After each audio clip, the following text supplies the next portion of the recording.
আজ আপনাদের জানাবো হচ্ছে কক্সবাজার রুম বুকিং করার ক্ষেত্রে আপনার কি কি ডকুমেন্ট প্রয়োজন হয়। অনেকের মনে অনেক প্রশ্ন।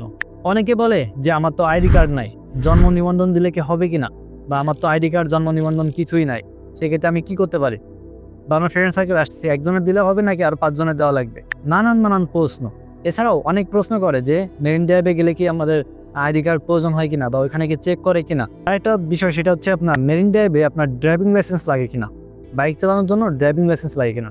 সব কিছু আজকে আপনাদের সাথে শেয়ার করব যে কি কি হলে আপনি একটা রুম বুকিং করতে পারবেন, বা কি কি ডকুমেন্ট আপনার প্রয়োজন হবে। প্রথমত, আপনি কক্সবাজারে আসবেন, আসার পরে আপনার তো অবশ্যই একটা হোটেল প্রয়োজন হবে। সেক্ষেত্রে হোটেলে যখন আপনি যাবেন রিসিপশনে, তখন কিন্তু ফার্স্ট আপনাকে চাইবে, যখন রুম আপনি কনফার্ম করবেন তখন আপনার কাছে ফার্স্ট চাইবে আপনার আইডি কার্ড। আপনার নামে বুকিং করছেন, আপনার আইডি কার্ড চাবে। এখন আপনি কাকে নিয়ে থাকছেন, আপনার ওয়াইফ যদি থাকে তাহলে সেক্ষেত্রে আপনার ওয়াইফের আইডি কার্ড দিতে হবে, মানে আপনার দুইজনের। এখন আপনি বলতে পারেন যে আমার তো আইডি কার্ড আছে কিন্তু আমার ওয়াইফের তো আইডি কার্ড নাই, সেক্ষেত্রে আমি কি করতে পারি। ওয়াইফের যদি আইডি কার্ড না থাকে সেক্ষেত্রে তার তো জন্ম নিবন্ধন আছে, জন্ম নিবন্ধন দিলে হবে।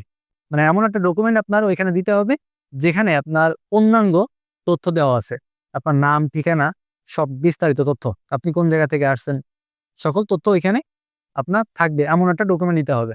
আপনি মনে করতে পারেন যে আমার যদি আইডি কার্ড না থাকে, আপনি ড্রাইভিং লাইসেন্স দেন, আপনি পাসপোর্ট দেন, বা অন্য বিভিন্ন অনেক ডকুমেন্ট আছে, সেগুলো কিন্তু আপনি নিতে পারেন। দিয়ে আপনার যে কোনো একটা দিলে হবে। রুম বুকিং করার ক্ষেত্রে কিন্তু এটাই আপনার দেওয়া লাগবেই। এবার দ্বিতীয় বলি, সেটা হচ্ছে অনেকে বলে যে ফ্রেন্ড সার্কেল নিয়ে আসেন। এখন ফ্রেন্ড সার্কেলে সবারই কি আপনার ডকুমেন্ট দেওয়া লাগবে, নাকি দু একজনের দিলে হবে? যখন আপনি রুম বুকিং করবেন সেক্ষেত্রে আপনার কিন্তু 2 জন বা 3 জনের আইডি কার্ড দিলেই এনাফ। তখন কিন্তু আপনার সকলের হয়তোবা নাম দিতে হতে পারে বা নাও দিতে হতে পারে। বিভিন্ন হোটেলে বিভিন্ন রুলস আছে। এটা হোটেলের উপর ডিপেন্ড করে। তবে আপনারা যারা ভ্রমণে আসবেন, সেটা হোক কক্সবাজার কিংবা বিভিন্ন বাংলাদেশের বিভিন্ন জায়গা, বা বিশ্বের যেকোনো জায়গায়, আপনি আপনাদের আইডি কার্ড সাথে রাখবেন। যে আইডি কার্ড কিন্তু আপনাদের শনাক্ত করতে সাহায্য করবে। আপনি বাই চান্স দুর্ঘটনা ঘটছে, আপনার অ্যাক্সিডেন্ট করছে, আপনার কিন্তু আইডি কার্ডের মাধ্যমে আপনাকে কিন্তু আপনার পরিচয়টা খুঁজে পাওয়া যাবে।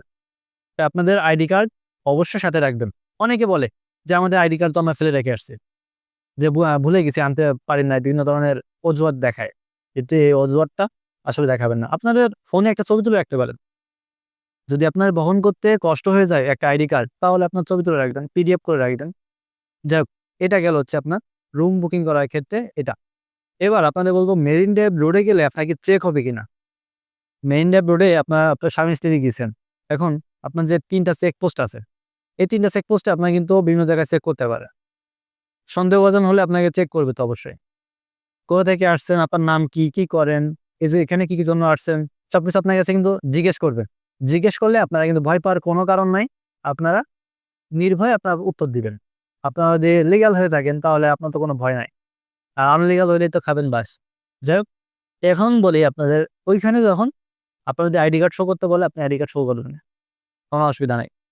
তাই আপনারা অবশ্যই সাথে আইডি কার্ড রাখবেন, এবং যে কোনো জায়গায় ঘোরার ক্ষেত্রে হোক না কেন, আপনার আইডি কার্ড সাথে রাখা জরুরি।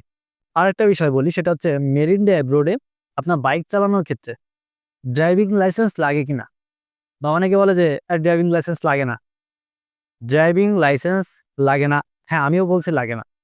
কিন্তু যখন আপনার লাগবে তখন তো আপনার জরিমানা দিতে হবে।